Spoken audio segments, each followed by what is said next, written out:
posisi anak dalam mobil itu yang membuat ketakutan, menangis gitu. Teriak di dalam mobil. Polisi pangkat tinggi aja kami lanjak ke, apalagi bapak polisi rendah, pangkat rendah kayak gini. Istri Aibtu FN ungkap ulah debt collector, kuasai mobil dan anak mereka, bikin FN hilaf dan ngamuk. Des Rumiati, 44, istri Aibtu FN angkat bicara soal kasus viral dan bikin heboh. Aibtu FN, 45, diduga menembak dan melukai oknum debt collector di areal parkiran PSX, Sabtu 20 Maret 2024. Ia mengatakan, suaminya terpaksa berbuat nekat karena melindungi kedua anaknya yang sempat dikuasai oknum debt collector. Setidaknya ada 3 tempat atau TKP terjadi cekcok antara suaminya Aibtu dan para oknum debt collector. Des Rumiati dan pengacaranya Rizal Syamsul menduga, hal sudah mereka rencanakan sejak awal. Dimulai saat 2 orang menemui suaminya di PSX Mall dan mengaku kenal dan menanyakan jika Aibtu FN seorang polisi dan bertugas di Lubuk Linggau. Lalu di parkiran, di mana belasan orang mengelilingi mobil Aibtu FN, hingga terjadi cekcok dan bikin ngamuk Kanit Reskrim Lubuk Linggau Selatan ini. Benarkah Aibtu FN menembak 2 oknum debt collector? Bagaimana hingga terjadi bentrok? Berikut wawancara khusus Wapimret Sriwijaya Pos Tribun Sumsel Prawira Maulana, Jumat, 29 Maret 2024. Tribuners, saat ini saya sudah bersama Ibu Des Rumiati. Ibu Des Rumiati adalah istri dari Aibtu FN. Bersama beliau juga sudah hadir Bapak Rizal Syamsul, sarjana hukum, yang merupakan pengacara dari pihak keluarga Ibu Des Rumiati dan Bapak Aibtu FN. Terima kasih Ibu, Bapak sudah hadir di sini. Ibu, kasus ini memang sungguh menggemparkan, apalagi memang foto dan videonya juga tersebar di media sosial cukup masif, dan di situ memang terlihat jelas bagaimana ibu berjibaku ya untuk berusaha meredam kemarahan sang suami ya, saat itu mungkin sedang murka seperti itu. Hanya saja sebelum kita berbincang-bincang tentang duduk perkaranya, saya ingin tahu dulu sebenarnya apa yang terjadi sebelum itu, Bu. Mungkin apa sih yang kemudian memprovokasi ataupun apa yang dilakukan para debt collector tersebut sehingga betul-betul memancing amarah mungkin dari sang suami. Saat itu Sabtu ya, Bu ya? Hari Sabtu. Hari Sabtu. Ya. Sebelum kejadian itu Bapak dan Ibu serta keluarga ada di mana? Awal ceritanya kita sekeluarga ke mall PS Matahari Palembang. Di sini diceritakan langsung duduk. Ada 3 TKP. TKP awal, TKP pertama itu di dalam mall PS Matahari. Kita didatangi 2 orang laki-laki menghampiri saya dan suami. Terus mereka mendekati kami, mencolek bahu suami. Terus mau salaman sama suami, bilang, "Pak, kenal sama saya? Teman lama, lupa ya?" Suami bilang, "Siapa ya? Mungkin saya lupa." Nah, terus di situ dia bilang, "Saya," katanya, "dari pihak leasing." "Apa urusan?" kata suami bilang kayak itu. "Itu mobil bapak," katanya, "bermasalah dengan leasing." Gitu. Ya. Lalu? Ya udah, suami nggak mau ribut di dalam. Kami keluarlah. Sampai di luar kami tetap diikutin sama 2 orang tadi. Sampai ini udah ke TKP yang kedua, udah kita mau masuk mobil bersama anak tadi. Di sana sudah banyak belasan orang ngelilingin mobil kita. Terus suami tidak menghiraukan. Terus kata suami, "Ini mungkin rombongan mereka tadi," bilang kayak gitu. Waktu berjalan untuk melihat. Iya. Di saat itu kita belum terlihat dengan 2 orang yang menghampiri kita di dalam tadi. Gak lama kelamaan datanglah mereka berdua itu bergabung dengan segerombolan belasan orang tadi. Iya. Di sana dia terus menghampiri suami bilang, Pak ini mobilnya bermasalah ini. Terus suami tetap tidak terima. Disitulah suami dan semua orang tadi beradu mulut, ribut. Suami saya didorong sama orang itu, ya saling dorong-dorong kayak gitu. Tetap suami saya kalah. Satu orang melawan belasan orang tadi. Ya udah suami saya ngalah, mungkin dia menyelamati saya dan anaknya tadi. Masuklah kami ke mobil. Semua masuk ke mobil. Di dalam mobil juga itu ini sudah TKP yang ketiga mungkin Pak ya. Iya, di sana mobil kita. Bapak ikut masuk ke mobil waktu semua itu? Di mobil semua kami, 4 orang tadi. Ya. Terus kata suami di belakang ada mobil yang melintang. Aku bilang udah biar aku yang turun. Biar aku bilang sama bapaknya tolong digeser mobilnya, kita mau keluar kayak gitu. Udah Pak, maaf Pak kita mau keluar, bisa Pak geser. Nggak dihiraukan sama si bapak yang dalam mobil, yang di belakang mobil kita. Turunlah suami, maaf Pak kami mau keluar Pak, tolong geser mobilnya. Dibuka kaca sama si bapak sebentar, terus tutupi lagi sama si bapak. Udah aku bilang sama suami ya udahlah, mungkin yang di depan bisa geser mobilnya. Nah, oh jadi dia kiri mundur maju gitu ya? Iya, dari itu tuh depan ada mobil, di belakang dilintangi mobil. Terus kita naik mobil, di depan mobil tadi ada lagi yang rombongan mereka itu 2 orang menghadang mobil kita, berdiri tepat di depan mobil tadi. Di situ suami klakson, nggak juga mau lari 2 orang tadi. Pergeserlah mobil yang di depan kita tadi, mungkin mau ngasih jalan kita keluar kan. Udah suami jalan, terus dikejar-kejar sama mereka orang banyak tadi.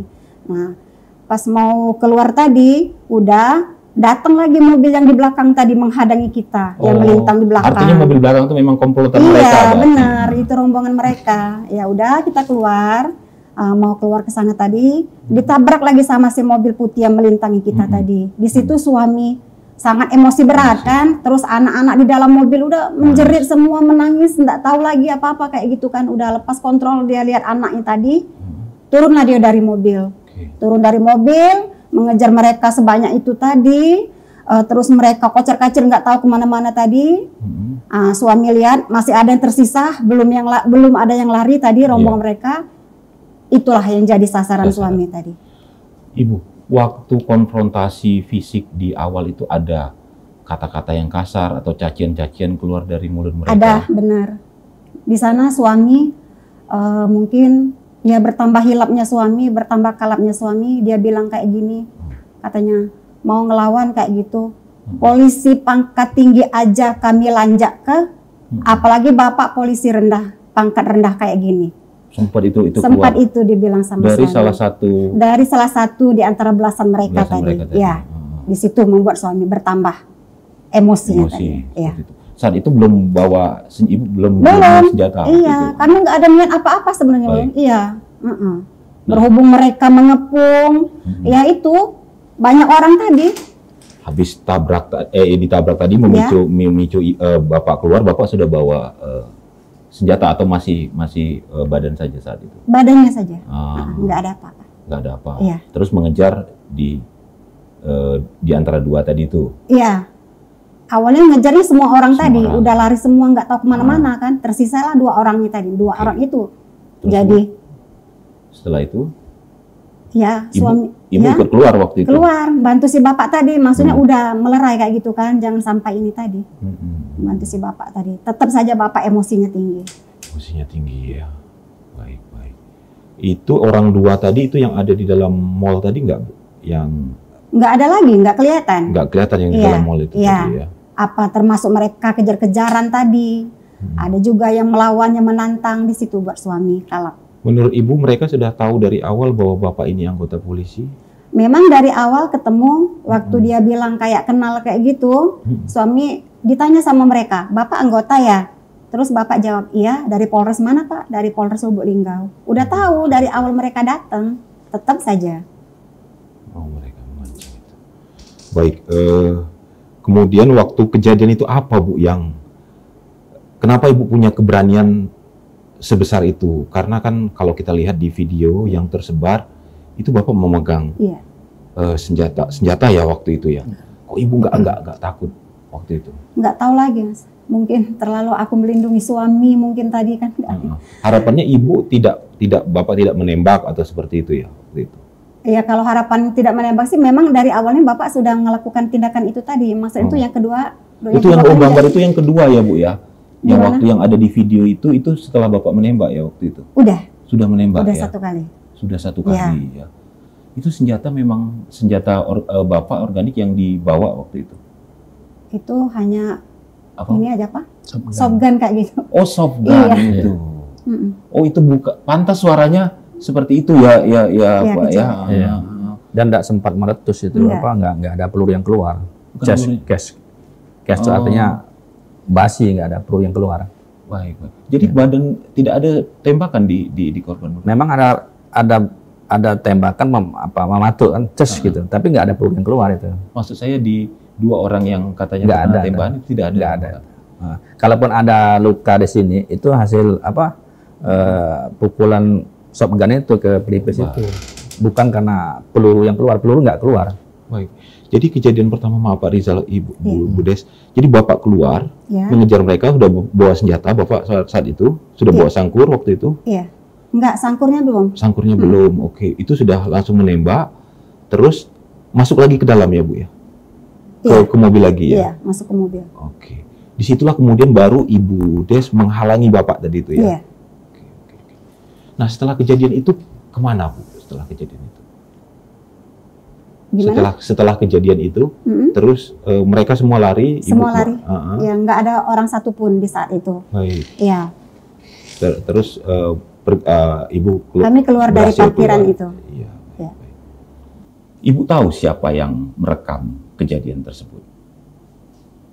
Ya kalau dilihat semua mereka itu ya ada yang ngerekam, ada yang pakai ya semua pakai HP ngerekam foto kayak gitu. Itu semua mereka. Jadi dugaannya memang itu sebenarnya video yang tersebar di media sosial itu dari pihak mereka seperti itu. Masalahnya mereka ada yang di sudut sana, ada yang di sudut depan, ada yang di sudut samping, itu semua kayak udah siap kayak gitu. Memang video pertama yang beredar itu adalah video pada saat bapak dan ibu yang ibu yang menghalangi, yang saat itu sedang menyerang si debt kolektornya ya. Di hari pertama itu memang kemudian narasi yang tercipta itu yang terbentuk seperti itu Pak Rizal ya. Sabtu Minggu itu memang seperti itu, narasinya seperti itu. Nah kita kan paling tidak punya informasi nih. Contoh, ibu sama anak kan sebenarnya kalau memang sudah terlatih bisa merekam, tapi karena panik kan tidak bisa merekam. Nah yang kita lihat, yang kita amati hari Sabtu malam Minggu sampai Senin pagi, yang berkembang itu video polisi memukul, menembak penagih hutang. Sampai ada komen dari masyarakat, kalau nggak mau ditagih hutang, nggak usah berhutang. Nah, itu. Kok orang nagih hutang ditembak? Nah, narasi itu ada. Nah, kita mengamati bahwa peristiwa ini memang suatu skenario yang kita duga memang sudah direncanakan dengan tim yang ada ini. Tim yang ada tadi. Ya, kita yakin bahwa tim ini profesional penagih dan profesional dengan mekanisme dan aturan mereka sendiri. Ada yang pura-pura kenal, ada yang debat administrasi, mana BPKB, mana SNK, mana nomor rangka. Ada yang seperti itu. Hilang lagi yang ini, ada yang muncul maksa-maksa. Nah, setelah terjadi chaos, ada yang mendokumentasikan. Yang chaos itu kan mendokumentasikan. Nah, ini menurut kita paling tidak dokumentasi ini mereka akan lapor ke pihak pengasih tugas kuasa untuk bahwa mereka udah kerja. Nah itu, bahwa menurut informasi juga pihak ketiga ini makin banyak dapat tarian, makin sering dikasih order oleh pihak leasing itu. Nah ini mereka pengen menaikkan grade dengan keprofesionalan dengan cara mereka masing-masing. Nah ini yang harus kita dalami gitu kan. Dan juga kita melihat image masyarakat pada hari itu, karena ini polisi jadi bulan-bulanan. Tapi paling tidak setelah Senin kita memberikan informasi apa adanya, akhirnya masyarakat punya persepsi lain. Apalagi ya persepsinya itu berubah ketika ada video kedua. Video kedua yang tabrakan itu, nah itu.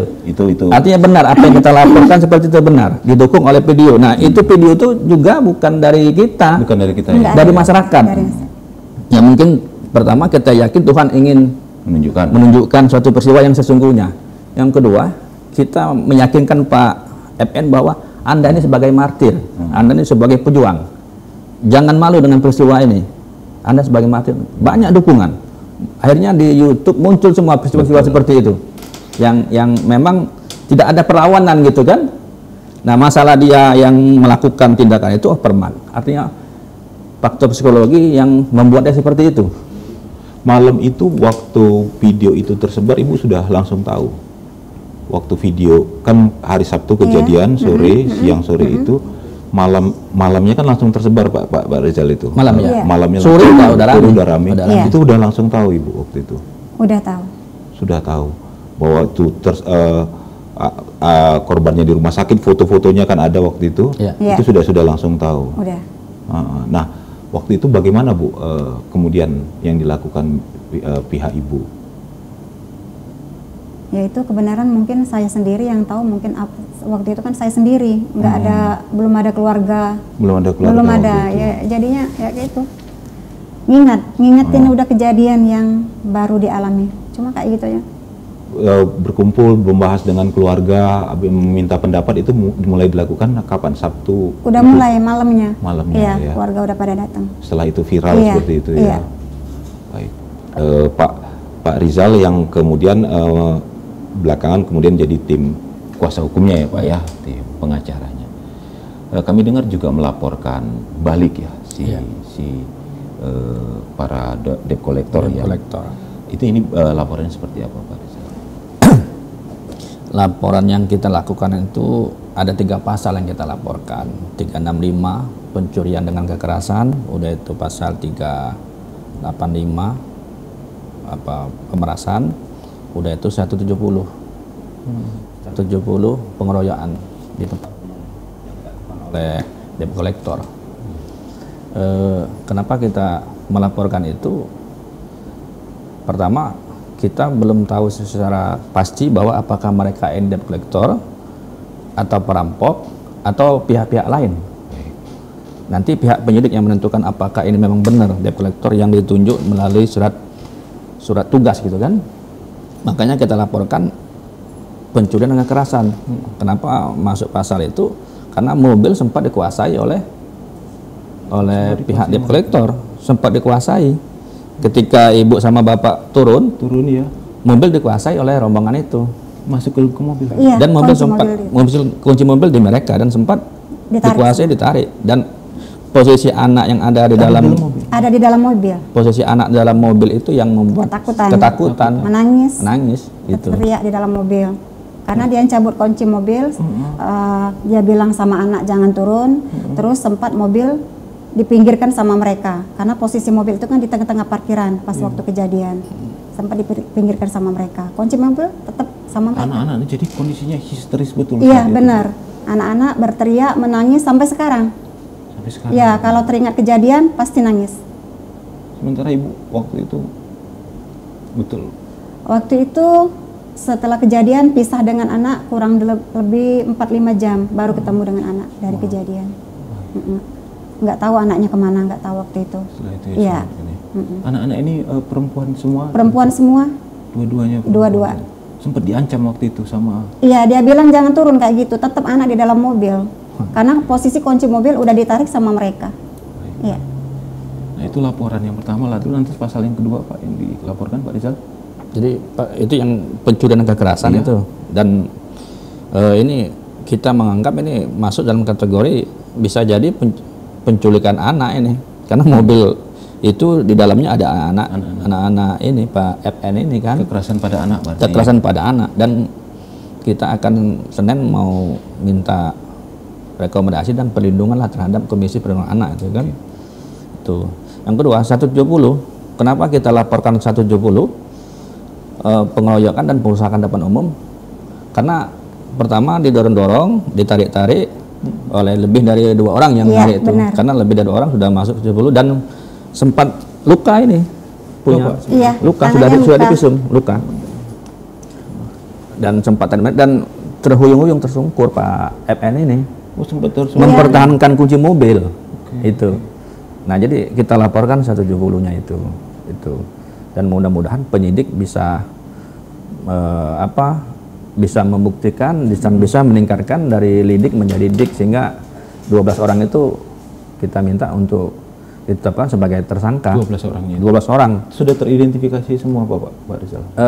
Kalau soal identifikasi kan penyidik kan punya ini, punya CCTV dan punya informasi.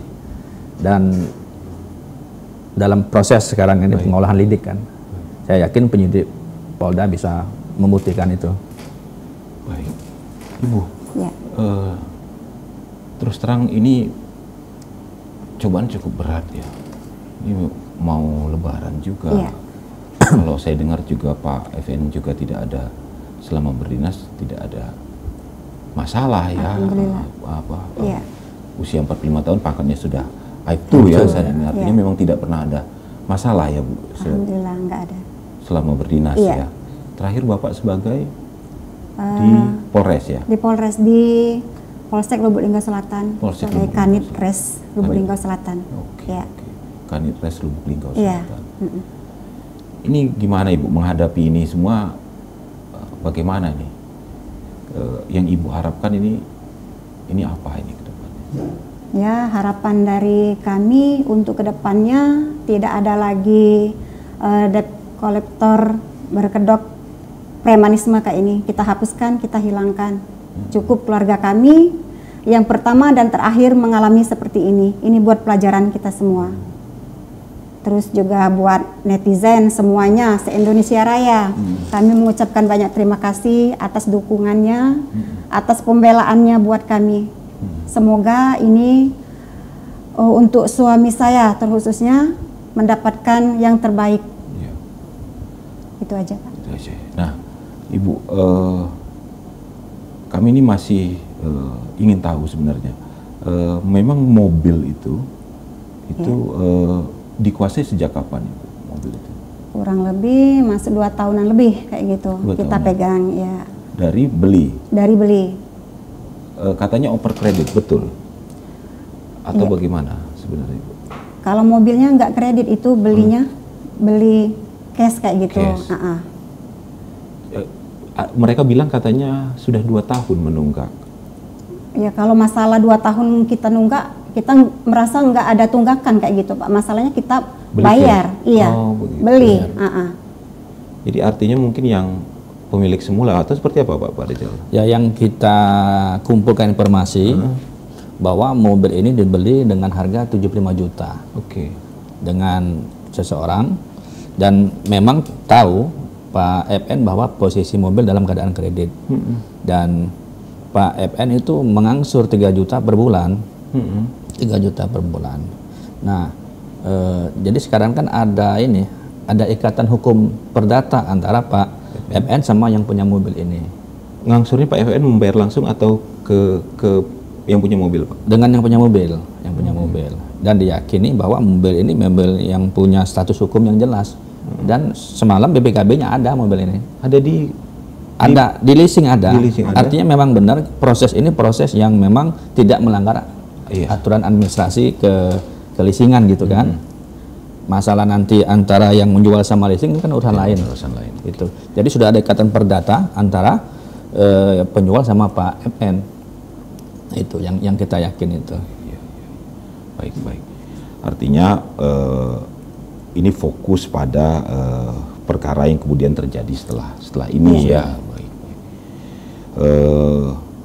Ibu, anak-anak jadi sekarang di Linggau. Ada di rumah di sini. Oh, di masih. sini. Belum bisa diajak kemana-mana karena anaknya yaitu kapan ingat nangis, kapan teringat nangis kayak gitu. Jadi belum bisa bergeser kayaknya dari sini dulu. Untuk menenangkan dulu. Artinya memang anak-anak ini udah tahu bahwa saat ini perkara hukumnya berlanjut. Iya. Ayah saat ini diproses di kesatuannya seperti itu tahu ya, Bu, ya? Sudah tahu. Bagaimana Ibu kemudian menjelaskan mungkin ada konsekuensi terburuk apa segala macam, anak-anak udah? Ya kasih nasihat terus biar dia tetap semangat kayak gitu. Pak, Pak Rizal, ketahuan nggak ini kelompok mana ini debt collector rombongan? Kalau kan di Palembang ini kan banyak PT-PT yang bekerja sama dengan pihak leasing kan. Iya. Dan PT ini kan punya standar, punya sertifikasi dari OJK.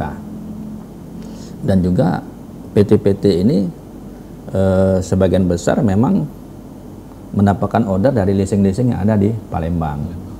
Nah, untuk perkara ini, menurut informasi ini, tapi belum kita dalami bahwa mobil ini kan leasingnya di Adira Jakarta. Ya karena mungkin ada Adira di Palembang, jadi dikuasakan di sini, dan juga dari sini mungkin dikuasakan ke pihak ketiga. Nah itu. Itu. Jadi sudah lah ya. Memang biasanya ada PT-PT penagihnya begitu ya Pak ya. Nah, dan itu dilegalkan oleh OJK. Dilegalkan. Jadi mereka ini kan ini legal nggak Pak? Soal legalisasi kita belum tahu nih. Nanti karena data dan administrasinya belum kita dapatkan. Tapi paling tidak nanti penyidik itu bisa mencari informasi itu. Kalau memang tidak ada data administrasi yang seperti yang kita umumnya, nah ini murni perampokan ini, murni perampokan. Makanya tadi kenapa dilaporkan dengan 365. Iya. Kalaupun juga mereka ada administrasi lengkap, tapi paling tidak kan Undang-Undang Fidusia tahun 42 nomor 42 tahun 99 itu tidak yang sudah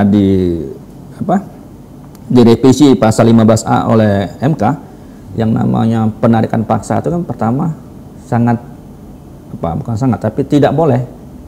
Jadi pihak leasing atau pihak ketiga harus kooperatif dan meminta konsumen untuk menyerahkan kalau atas kesadaran penuh. Kalau konsumen tidak mau menyerahkan, dia harus mengajukan gugatan ke pengadilan untuk disita.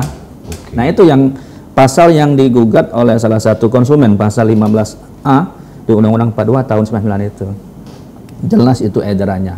Nah, kita punya pendapat kenapa pihak leasing ngasih ke pihak ketiga. Pertama untuk memperpendek jalur birokrasi, yang kedua untuk mempermudah objek sengketa fidusia ini kembali ke pihak leasing dengan metode dan pendekatan pihak ketiga yang bermacam-macam.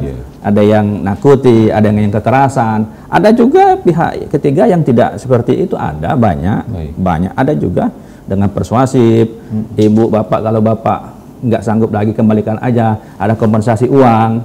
Sering kita dengar kan? Iya, sering. Dikasih berapa nunggaknya? Aduh, daripada bayar 40 juta, 30 juta, ini ada kompensasi 10 juta dikasihkan pihak debitur. Ada yang seperti itu, ada yang bagus, tapi banyak juga yang kita temui seperti ini. Sementara yang terjadi pada Ibu Des ini sama sekali tidak ada pendekatan persuasifnya. Tidak ada. Saya sudah wawancara habis sama FN, tidak ada pendekatan baik ke institusi maupun ke rumah.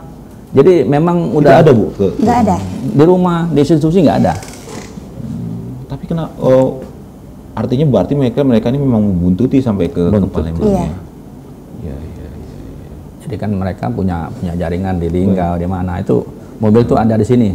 Nah, alangkah elok kalau mereka, karena mobil dikuasai oleh anggota, dia lapor aja ke atasan atau kemana. Ini ada mobil yang dikuasai dan nunggak atau ada masalah fidusia. Nanti ada pendekatan dari institusi atasan terhadap FN, ini nggak ada. Itu yang kita sesalkan, itu yang kita kritik habis itu. Oke. Baik Pak Rizal. Siap. Ada lagi yang ingin disampaikan Pak Rizal? Cukup ya. Cukup. Ibu Budes, Ya. ada lagi yang ingin disampaikan? Cukup. Baik. Ya. Budes, terima kasih ya sudah memberikan menyempatkan waktu untuk wawancara. Ya. Semoga permasalahan ini lekas selesai ya. Ada solusi atas ini semua, dan hal-hal yang mungkin dirasa oleh pihak Budes tidak adil sehingga bisa mendapatkan keadilan di hukum. Ya. Tribuners, itu tadi wawancara saya bersama Ibu Des Rumiati dan Pak Rizal Samsyul, Sarjana Hukum. Terima kasih.